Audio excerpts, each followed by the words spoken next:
सास बहू की बनती नहीं थी। रोज के झगड़े देखकर राहुल परेशान हो गया था। घर में फिलहाल 4 लोग ही रह रहे थे, राहुल, उसकी माँ, पत्नी और उनका एक बेटा। सास और बहू में एक जनरेशन का गैप था, तो कई बातों में अनबन होती रहती थी। राहुल की पत्नी सीमा हमेशा गुस्से में ही रहती थी। जब भी बहस होती तो एक ही बात को वो दोहराते रहती कि पता नहीं इस सास को और कितने दिन झेलना होगा, कहीं चली जाए तो मेरे जीवन में सुकून आएगा। राहुल की माँ गीता ये सब सुनती तो उसे बहुत दुख होता। गीता का पति इस दुनिया से विदा हो चुका था। कई बार वह सोचती कि काश अपने पति के साथ उसका भी देहांत हो जाता तो कम से कम यहाँ रोज मरना ना पड़ता। राहुल का सोचना यह था कि हर घर में ये सब होता ही रहता है। एक दिन ऐसा आ गया कि सीमा और गीता के बीच बहुत बड़ी बहस हो गई। बहस ने अपनी हद पार कर ली और सीमा बहुत आक्रामक हो गई और जो दिल में आया बोल गई। गीता ये सब सहन नहीं कर पाई, इसलिए अपने रूम में जाकर दरवाजा बंद कर लिया। रात तक बाहर नहीं आई। राहुल घर आया और माँ के बारे में पूछा तो सीमा ने कह दिया कि वह सो गई होगी। राहुल भी थक चुका था, इसलिए ज्यादा सवाल नहीं किए। रात में माँ को लेकर राहुल और सीमा में बहस होने लगी। सीमा बोली, माँ को आश्रम छोड़ाओ, इधर अब उनका क्या काम है? पूरे दिन अकेली रहती है, कोई काम भी ठीक से नहीं कर पाती, बोझ जैसे बन चुकी है। राहुल से ये सब बर्दाश्त नहीं हुआ तो चिल्लाने लग गया। उन्हें लगा माँ को ये सब सुनाई नहीं देगा। सीमा ने चिल्लाते हुए कह दिया कि अगर ये औरत एक दिन से ज्यादा इस घर में रुकी तो मैं हमेशा हमेशा के लिए यहाँ से चली जाऊंगी और कभी वापस लौटकर नहीं आऊंगी। राहुल घबरा गया कि ये कैसा इम्तिहान है, माँ को इस उम्र में कहां और किसके भरोसे छोड़ दूं? और इधर पत्नी की धमकी। ये बातें गीता ने सुन ली थी, इसलिए उसने अपने कपड़े और जरूरत की दवाई पैक कर ली। पूरी रात राहुल सो नहीं पाया। अगले दिन रविवार था। राहुल देर से उठा, लेकिन उठते ही उसने देखा कि हॉल में सामान पैक किया हुआ है और माँ तैयार बैठी है कहीं जाने के लिए। राहुल ने पूछा, कहीं जा रही हो माँ? माँ बोली, बेटा मैं जा नहीं रही हूँ, मुझे भेजा जा रहा है। राहुल को सब समझ आ गया। राहुल बोला, माँ रात गई बात गई, छोड़ो कल की बात। सीमा चिल्लाई, आज अगर ये नहीं गई तो मैं चली जाऊंगी। गीता ने राहुल को प्यार से समझाया कि बेटा मेरी वजह से तू अपना भविष्य मत बिगाड़, मुझे बस आश्रम छोड़ दे। आंखों में आंसुओं के साथ बोली, बस हफ्ते में एक बार मुझसे आकर मिल लेना, मुझे बहुत सुकून मिलेगा। दूर बैठी सीमा ये सब देख रही थी और हल्की आवाज में बोली, शुरू हो गया नाटक इस औरत का, पता नहीं जाते जाते भी और कितने नाटक करेगी।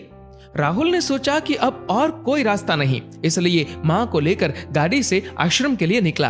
पूरे रास्ते में राहुल प्यार से बात करने के बजाय माँ पर चिल्लाता रहा कि माँ, सीमा दिन भर सबका काम करती है, थोड़ा सा सुन लिया होता तो आज ये नौबत ना आती, थोड़ा सा सहन कर लिया होता तो आज तुम्हें आश्रम ना जाना पड़ता।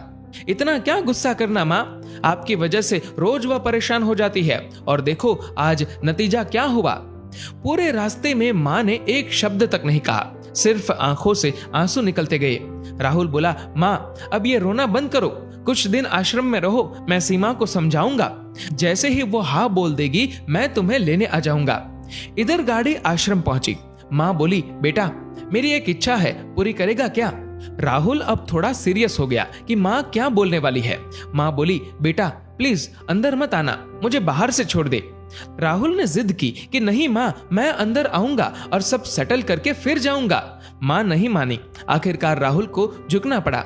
राहुल के मन में ख्याल आया कि आखिर माँ ने ऐसी अजीब बात क्यों कही, कुछ तो गड़बड़ है, क्या अंदर सब कुछ माँ के लिए सही तो होगा ना? इस सोच के साथ पहले राहुल ने देखा कि माँ अंदर पहुंच गई और फिर राहुल गाड़ी से बाहर निकला और वहां के सिक्योरिटी गार्ड से पूछा कि क्या आप उस महिला को जानते हो? तो गार्ड बोला, हाँ, लेकिन आप क्यों पूछ रहे हो? राहुल ने जवाब दिया, ऐसे ही। गार्ड बोला, इनके जैसी दयालु महिला आज तक नहीं देखी। कुछ 30-35 साल पहले ये अपने पति के साथ हर हफ्ते इधर आती, बुजुर्गों की सेवा करती। राहुल थोड़ा भावुक हो गया। गार्ड ने आगे कहा, इनके बारे में एक बात बताऊं सर? राहुल बोला, जी हाँ बोलिए ना। गार्ड बोला, ऊपर वाला भी गजब है। राहुल ने पूछा, क्यों? तो गार्ड बोला, इस महिला की कोई संतान नहीं है। राहुल के होश उड़ गए। बोला, क्यों, ऐसे क्यों बोल रहे हो? गार्ड बोला, जी सर, इनकी कोई संतान नहीं है। लगभग 30-35 साल पहले ये जब इधर आई थी, रविवार का दिन था और उसी दिन हमारे आश्रम में एक बच्चा आ गया था और उस बच्चे की देखरेख करने वाला इधर कोई नहीं था, तो इन्होंने उस बच्चे को गोद लिया। बहुत ही खुशनसीब बच्चा होगा, पता नहीं अब कहां है। राहुल घुटनों के बल जमीन पर गिर पड़ा। गार्ड ने संभालते हुए पूछा, क्या हुआ सर? राहुल बोला, मैं ही वो पापी बच्चा हूं जिसको इन्होंने गोद लिया था। मैंने ये कितना बड़ा पाप कर दिया। इस पश्चाताप के साथ राहुल अंदर भागा और बिना कुछ बोले, बिना कुछ सुने, हाथ पकड़कर, हाथ खींचकर मां को गाड़ी में बिठाया।